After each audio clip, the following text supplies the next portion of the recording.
and now they were back in space again. Mike and Haney and the chief worked doggedly at their control boards. The radar bulls outside the cabin shifted and moved and quivered. The 6 drone ships showed on the screens, but they also had telemetering apparatus.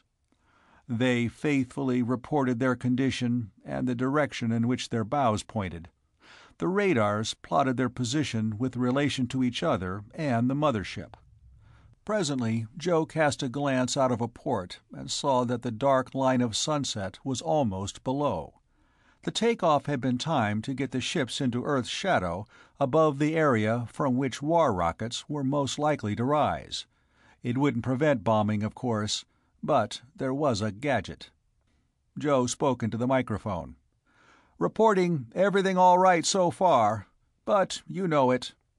The voice from solid ground said, "Report acknowledged." The ships went on and on and on. The chief muttered to himself and made very minute adjustments of the movement of one of his drones. Mike fussed with his. Haney regarded the controls of his drones with a profound calm. Nothing happened, except that they seemed to be falling into a bottomless pit, and their stomach muscles knotted and cramped in purely reflex response to the sensation. Even that grew tedious. The headphone said, "You will enter Earth's shadow in 3 minutes. Prepare for combat." Joe said dryly, "We're to prepare for combat." The chief growled, "I'd like to do just that." The phrasing, of course, was intentional, in case enemy ears were listening. Actually, the small fleet was to use a variant on the tin can shield which protected the platform. It would be most effective if visual observation was impossible. The fleet was 7 ships in a very ragged formation. Most improbably, after the long 3-gravity acceleration, they were still within a 50-mile globe of space. Number 4 loitered behind, but was being brought up by the judicious bursts of steering rocket fire. Number 2 was some distance ahead. The others were simply scattered. They went floating on like a group of meteors. Out the ports, 2 of them were visible. The others might be picked out by the naked eye, but it wasn't likely. Drone 2, far ahead and clearly visible, turned from a shining steel speck to a reddish pinpoint of light. The red color deepened. It winked out. The sunlight in the ports of the mothership turned red. Then it blacked out. "Shoot the ghosts," said Joe. The 3 drone handlers pushed their buttons. Nothing happened that anybody could see. Actually, though, a small gadget outside the hull began to cough rhythmically. Similar devices on the drones coughed too. They were small, multiple-barreled guns. Rifle shells fired 2-pound missiles at random targets in emptiness. They wouldn't damage anything they hit. They'd go varying distances, explode, and shoot small lead shot ahead to check their missile velocity, and then emit dense masses of aluminum foil. There was no air resistance. The shredded foil would continue to move through emptiness at the same rate as the convoy fleet. The 7 ships had fired a total of 84 such objects away into the blackness of Earth's shadow. There were, then, 7 ships and 84 masses of aluminum foil moving through emptiness. They could not be seen by telescopes. And radars could not tell ships from masses of aluminum foil. If enemy radars came probing upward, they reported 91 spaceships in ragged but coherent formation, soaring through emptiness toward the platform. And a fleet like that was too strong to attack.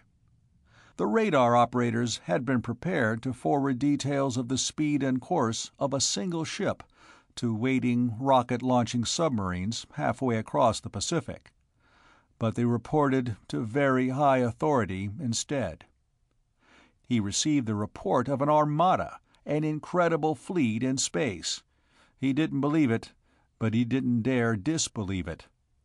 So the fleet swam peacefully through the darkness that was Earth's shadow, and no attempt at attack was made.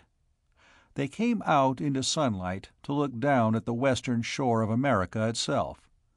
With 7 ships to get on an exact course, at an exact speed, at an exact moment, time was needed.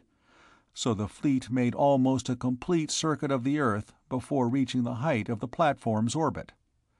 They joined it. A single man in a spacesuit, anchored to its outer plates, directed a plastic hose which stretched out impossibly far and clamped to one drone with a magnetic grapple. It maneuvered it to the hull and made it fast. He captured a second, which was worked delicately within reach by coy puffs of steering rocket vapor. One by one, the drones were made fast. Then the manned ship went in the lock and the great outer door closed, and the plastic fabric walls collapsed behind their nets and air came in. Lieutenant Commander Brown was the one to come into the lock to greet them.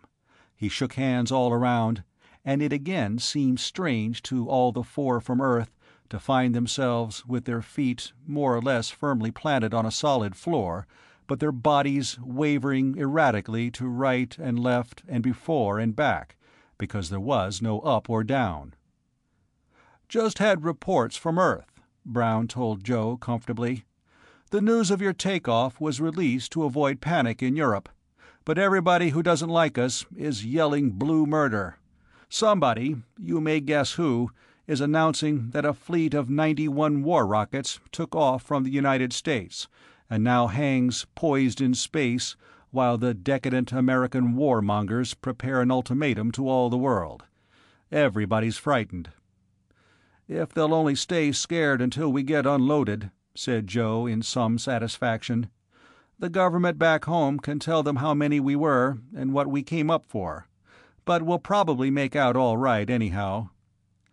"My crew will unload," said Brown in conscious thoughtfulness. "You must have gotten pretty well exhausted by that acceleration." Joe shook his head. "I think we can handle the freight faster. We found out a few things by going back to Earth." A section of plating at the top of the lock, at least it had been at the top when the platform was built on Earth, opened up as on the first journey here. A face grinned down, but from this point on the procedure was changed. Haney and Joe went into the cargo section of the rocket ship and heaved its contents smoothly through weightlessness to the storage chamber above. The Chief and Mike stowed it there. The speed and precision of their work was out of all reason. Brown stared incredulously. The fact was simply that, on their first trip to the platform, Joe and his crew didn't know how to use their strength where there was no weight. By the time they'd learned, their muscles had lost all tone. Now they were fresh from Earth, with Earth-strength muscles, and they knew how to use them. "When we got back," Joe told Brown, "we were practically invalids. No exercise up here. This time we brought some harness to wear. We've some for you, too." They moved out of the airlock, and the ship was maneuvered to a mooring outside, and a drone took its place. Brown's eyes blinked at the unloading of the drone. But he said, "Navy-style work, that." "Out here," said Joe, "you take no more exercise than an invalid on Earth. In fact, not as much. By now the original crew would have trouble standing up on a trip back to Earth. You'd feel pretty heavy yourself." Brown frowned. I shall ask for instructions on the matter." He stood erect. He didn't waver on his feet as the others did, but he wore the same magnetic-soled shoes. Joe knew, with private amusement, that Brown must have worked hard to get a dignified stance in weightlessness. "Mr. Kenmore," said Brown suddenly, "have you been assigned a definite rank as yet?" "Not that I know of," said Joe without interest. "I skippered the ship I just brought up, but—" "Your ship has no rating," protested Brown irritably. "The skipper of a Navy ship may be anything from a lieutenant junior grade to a captain, depending on the size and rating of the ship. In certain circumstances, even a non-commissioned officer. Are you an enlisted man?" "Again, not that I know of," Joe told him. "Nor my crew, either." Brown looked at once annoyed and distressed. "It isn't